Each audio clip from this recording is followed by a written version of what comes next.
tell you about the idea shared by Warren Hilton in his book, The Trained Memory. And he has given a scientific memory system for business success. He says we recall things by their associates. When you set your mind to remember any particular fact, your conscious effort should be not vaguely to will that it shall be impressed and retained, but analytically and deliberately to connect it with one or more other facts already in your mind. The student who crams for an examination makes no permanent addition to his knowledge. There can be no recall without association, and cramming allows no time to form associations. If you find it difficult to remember a fact or a name, do not waste your energies in willing it to return. Try to recall some other fact or name associated with the first in time or place or otherwise, and done. When you least expect it, it will pop up in your thoughts. If your memory is good in most respects, but poor in a particular line, it is because you do not interest yourself in that line, and therefore have no material for association. Sorry. Blind Tom's memory was a blank on most subjects, but he was walking encyclopedia on music. To improve your memory, you must increase the number and variety of your mental associations. Many ingenious methods, scientifically correct, have been devised to aid in the remembering of particular facts. These methods are based wholly on the principle that is most easily recalled, which is associated in our minds with the most complex and elaborate groupings of related ideas. Thus, Pekin memory and in doctors, among other devices, presence of well-known figure alphabet is telling about a figure alphabet as of an aid in remembering numbers. Each figure of the Arabian notation is represented by one or more letters, and the number to be recalled is translated into such letters as can be best be arranged into a catch word or phrase. To quote, the most common figure alphabet is this: 1, 2, 3, 4, 5, 6, 7, 8, 9, 0, followed by T, N, M, R, L, S, H, G, F, B, and capital S. That followed by D, and then below SH is J, K, V, P, and capital O. And finally, below J, it is CH and C. And below CH, it is G, Q, U, and Z. To briefly show its use, suppose it is desired to fix 1142 feet in a second as the velocity of sound. So it will be T, R, N are the letters and order required. Fill up with the vowels forming a phrase like tight run, means from T, T, R, N, one phrase is made tight run, and connect it by some such flight of the imagination as that if a man tried to keep up with the velocity of sound, he would have a tight run. Means you are associated the velocity of sound with the tight run. The same principle is at the basis of all efficient pedagogy. The competent teacher endeavors by some association of ideas to link every new fact with those facts which the pupil already has acquired. In the pursuit of this method, the teacher will compare all that is far off and foreign to something that is near home, making the unknown plain by the example of the known, and connecting all the instructions with the personal experience of the pupil. If the teacher is to explain the distance of the sun from the earth, let him ask, if anyone there in the sun fired off a cannon straight at you, what should you do? Get out of the way would be the answer. No need of that. The teacher might reply, you may quietly go to sleep in your room and get up again. You may wait till your confirmation day. You may learn and grow as old as I am. Then only will the cannonball will be getting near. Then you may jump to one side, see so great as that this is the sun's distance. Means it is going to take that much time. The distance from sun is too much. That is how the teacher can explain the distance from sun. We shall now show you how to apply this principle in improving your memory and in making a more complete use of your really vast store of knowledge. Rule 1. First rule is make systematic use of your sense organs. Do you find it difficult to remember names? It is because you do not link them in your mind with enough associations. Every time a man is introduced to you, look about you, who is present.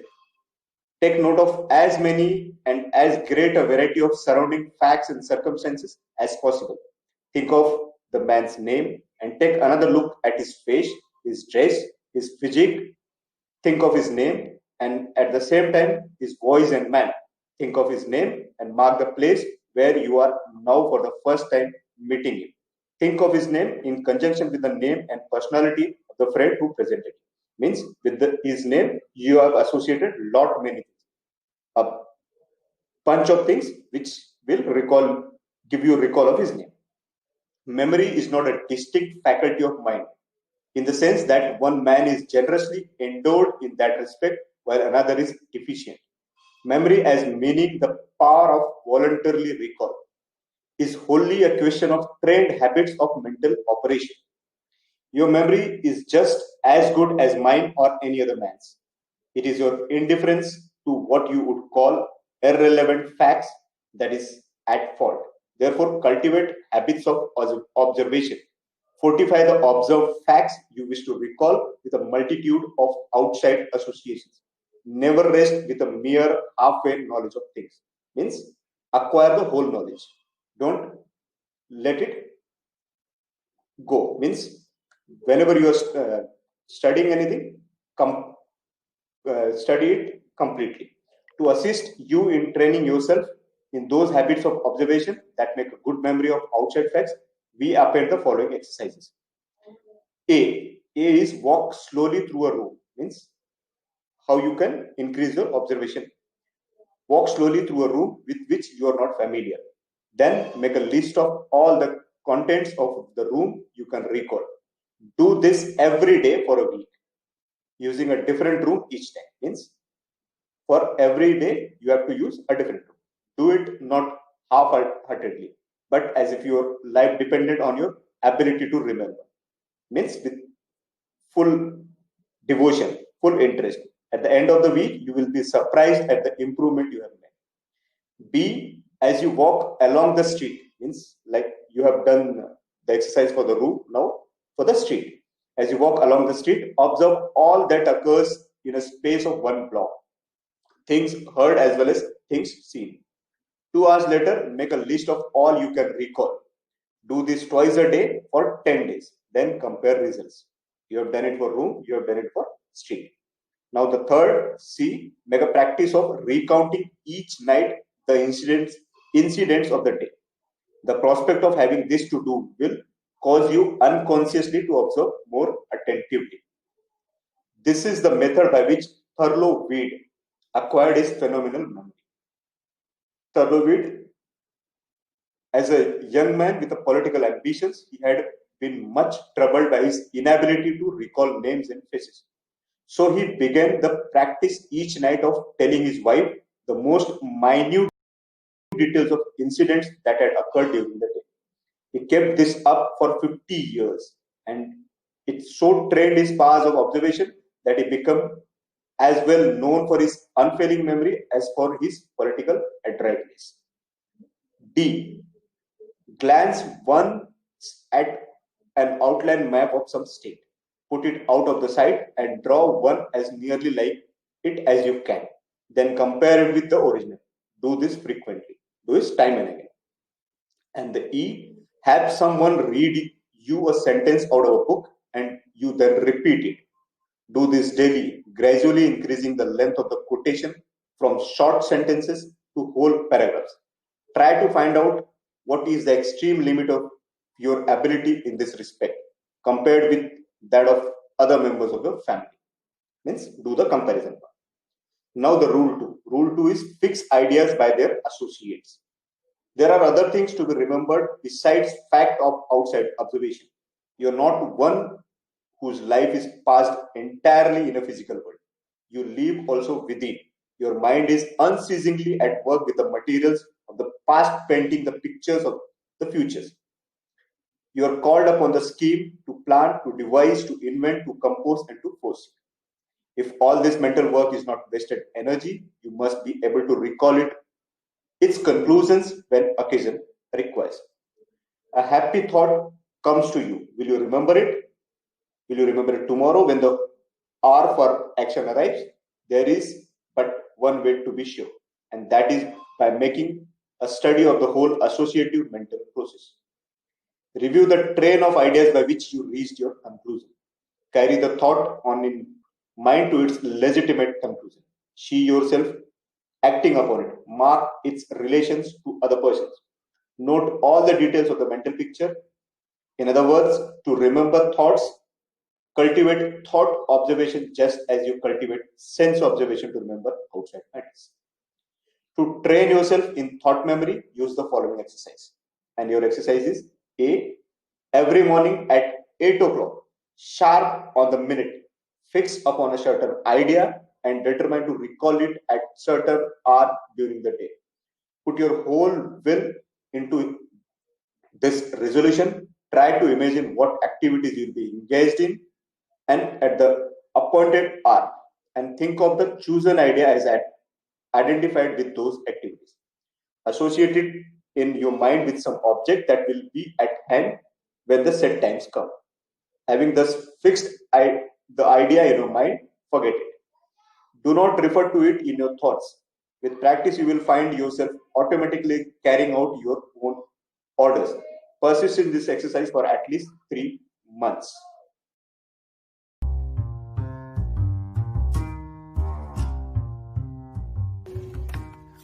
B. Every night when you retire, fix upon the hour at which you wish to get up in the morning. In connection with your waking at that hour, think of all the sounds that will be apt to be occurring at that particular time. Bar every other thought from your consciousness and fall asleep with the intense determination to arise at the time set. By all means, get up instantly when you awaken. Keep up this exercise and you will soon be able to awaken at any hour you may wish. C. The third, every morning outlines the journal plan of your activities for the day. Select only the important things. Do not bother with the details. Determine upon the logical order for your day's work. Think not so much of how you will do things as of the things you are to do. Keep your mind on results, and having made your plan, stick to it. Be your own boss. Let nothing tempt you from your set purpose. Make this daily planning a habit and hold to it through life. It will give you a great lift toward whatever prize you ask. Rule third, search systematically and persistently. When once you have started upon an effort at recollection, persevere. The date or phase or event that you wish to recall is bound up with a multitude of other facts of observation and of your mind life of the past. Success in recalling it depends simply upon your ability to hit upon some idea so indissolubly associated with the object of search that the recall of one automatically recalls the other. Consequently, the thing to do is to hold your attention to one definite line of thought until you have exhausted in possibilities. You must pass in review all the associated matters and suppress or ignore them until the right one comes to mind. This may be a shortcut process or a roundabout process, but it will bring results 9 times out of 10.